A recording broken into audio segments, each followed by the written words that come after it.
Oh, is it recording? Welcome to Homebrew Wednesdays on a Friday. We got Bacon Bits McTeeves over here hooking up some keg action. We got the, what do we got here? Oh, this is the how to brew with dry malt extract and being bottled over here by motherfucking infamous bag lady. Go ahead. Churn that bottle cleaner. Yeah. What the fuck is going on here? Okay. Alright. You're blind, so don't drop a bottle. So we're going to end this video now. Bye-bye. Alright, the bag lady is here. She's going to teach you how to bottle today. The first thing that you need to do when you bottle is mix your priming sugar. So, 2 cups of water in the pot.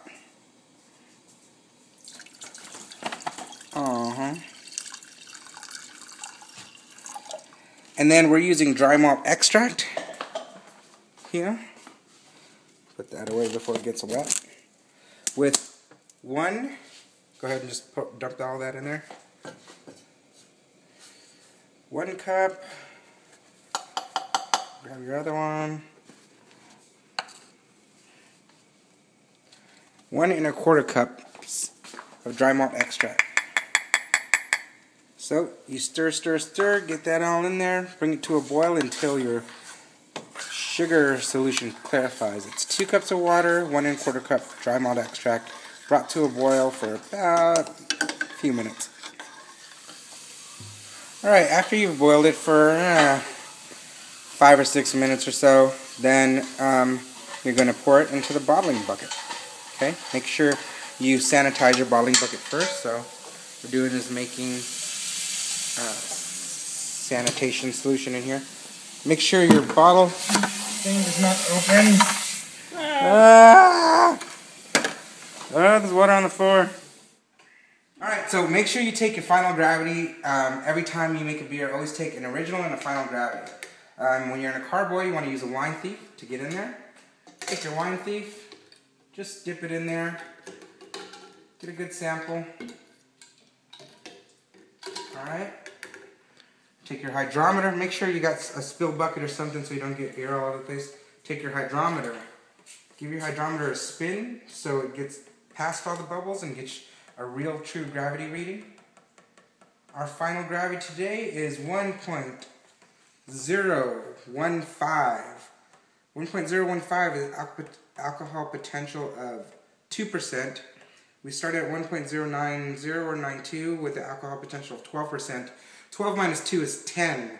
We end at 10% alcohol for this beer. Big beer. Awesome. That's it.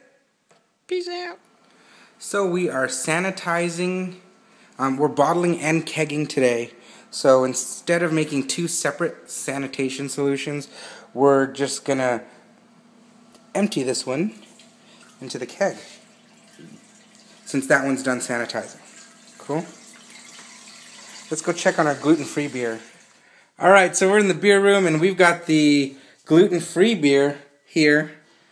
And we're taking gravity on it. And so we've got a final gravity of 1.015 on this one too. Oh, perfect. That was the target. Was that the target? Yeah. 1.015 exactly. Alcohol potential at 1.015 is 2%. Okay. What did we start out with, dude? Do you remember? 1.082. Okay. We need to do the math on that. 1.082. 1.015? 82. Looks like alcohol potential. Yeah, we'll do the math on that. But 1.015 on this one as well for final gravity. Let's see how things are going on in the kitchen. Got our crazy bottle terminal ready. Solution's almost done. We'll pour the sugar in there. Keg's almost full of iodophor solution. So we'll finish that and start bottling and kegging. Our DME. This is 2 cups of water into 1 1/4 cup dry malt extract. We put that right in the bottling bucket. It doesn't matter if it's hot or whatever because it's plastic, so it'll do fine. See how it's steaming? It's okay. Alright, take our auto siphon, put it down there. I'm going to have to put it at the bottom of it. Put it up here. And remember to sanitize everything. Start the siphon. And watch the beer go. Look, it's going. It's going. So you want to leave it at the bottom and kind of put it in like a circular motion. So see how it's like churning that sugar up? That's what you want. You want it to churn that sugar up. You want the sugar to kind of come out evenly after you siphon all this stuff. Alright? So that's it. We're going to siphon all the beer into the bottling bucket. We're going to cover the bottling bucket. And there's bag lady over here trying to figure out if she knows what she's doing or not. And then that's about it with the shaking. You don't want to shake it any more than that because you're going to oxidize the beer. So that's all you want to do. After that, you don't want to splash it around anymore. I just like to shake it initially. I've never had a problem with it. A thing you want to do with your auto siphons also is always try to put a hose clamp on there. The reason for that is if you don't completely clamp it down, it's going to introduce oxygen in there while you're throwing it, racking it into your bottling bucket. So put a hose clamp there so you know that no oxygen is coming through. That's kind of the worst thing. It'll actually ruin the beer faster than that initial shake there. And then now you just want to be really careful not to introduce any oxygen or any contaminants into your beer before you bottle it. Okay? That's it for now. I didn't go because I have meat in the car. So while you're siphoning, you can also cover the pail just to make sure nothing gets in there. That's all. Put an outlet and the inlet valves back on there after sanitizing them in the bowl. Good practice. Oh, hell yes. Look at that. You need nutrients when you're doing beer stuff. Yeah. Yeah. Yeah, that's nutrition. Yeah. Get it. You always gotta taste the beer, even if it's not done, right out of the fermenter. Doesn't get fresher than this. Oh, that is cinnamony all the way. Let's see if that mellows out or not. Damn, that's pretty good. Hi, Blitzen. What's up, boy? Are you monitoring? Are you supervising our beer expedition? She gives like these little feathers. And then his ears go. Alright, next step is to take your little bottling wand on the dilly here, on your bucket. Shut your mouth! Grab a bottle. Ah! I don't understand why it's not staying. Okay. Okay. And then make sure you sanitize your bottle cap.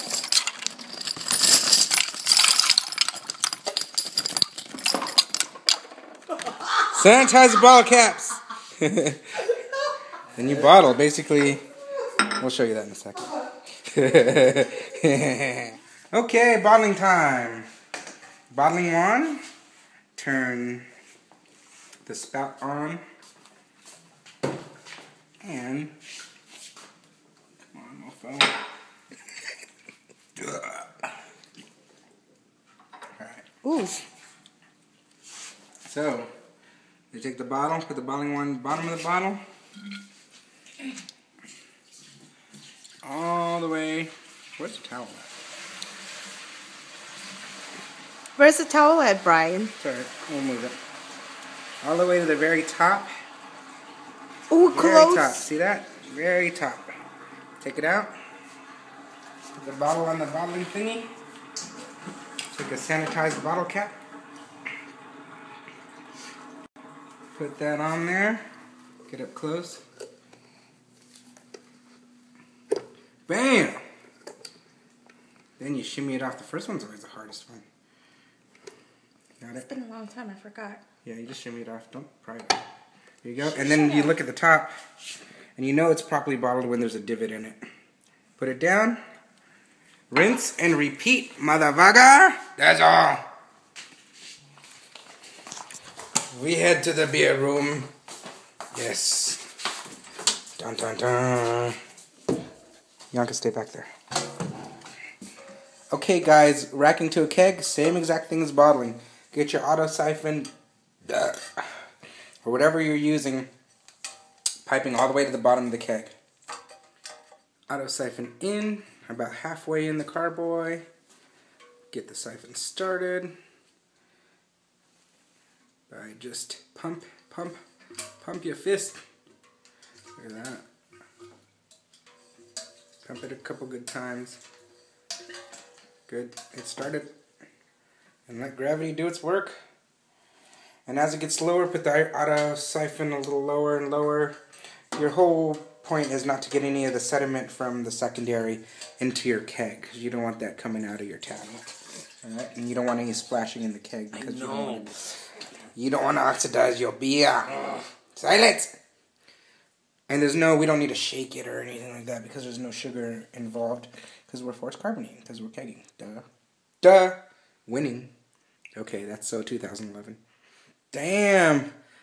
You look pretty happy about this concoction. Yeah. I'd be happier if it didn't splash around in the keg when I was auto-siphoning it. Whatever. So you mentioned that this is one of the best gluten-free beers you've ever had so far? Here's the thing. It's not great yet.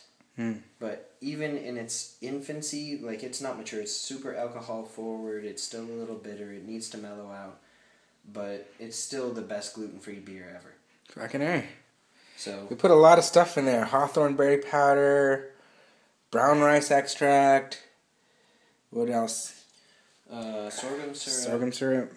Honey, a shitload of honey. The orange blossom stuff, right? Yeah, orange blossom honey, a shitload of grape juice concentrate. We'll put the video down at the more info section so you can check out how we made this beer. Then we'll have to taste it. I was thinking this may need to just sit in a keg at room temperature for like another month. Yeah, I would. I'd do that. It's not ready. It's not ready to be imbibed. Imbibe. Bam. Expert bottling line. Assembly line, yeah. Oh, we're almost done, huh? Which beer's left? Ooh. Is that a lot? Yeah, there's a lot still. But we got 22s to fill. So, that'll take up a lot. Faster, bag lady! I'm pushing down as hard as I go. That's what she said. Harder. Out! Oh! You spilled! Pressure, get away. Horrible! Now on to the 22-ounce bottles. Oh, nice job. Nice job! This is fun, Jay. And this bottler fits all sorts of bottle sizes.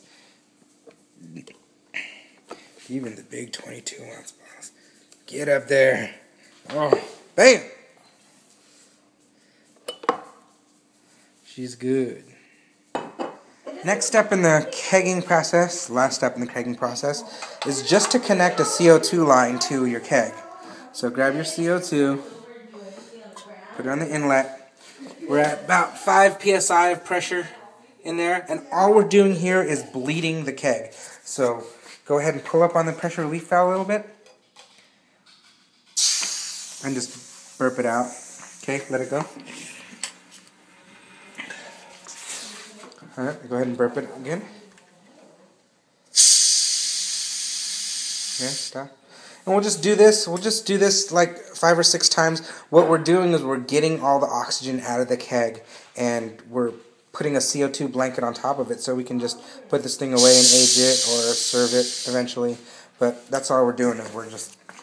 And sometimes you need a little bit more pressure, so we'll turn up the pressure a little bit.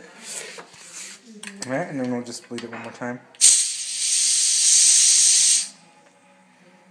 Go ahead and keep going. That's funny.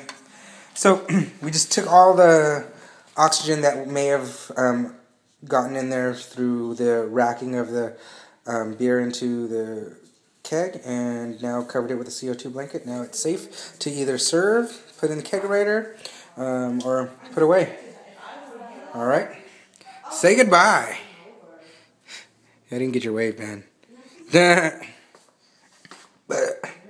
Man, what? I want to fucking taste it. So what I like to do, and this is just me.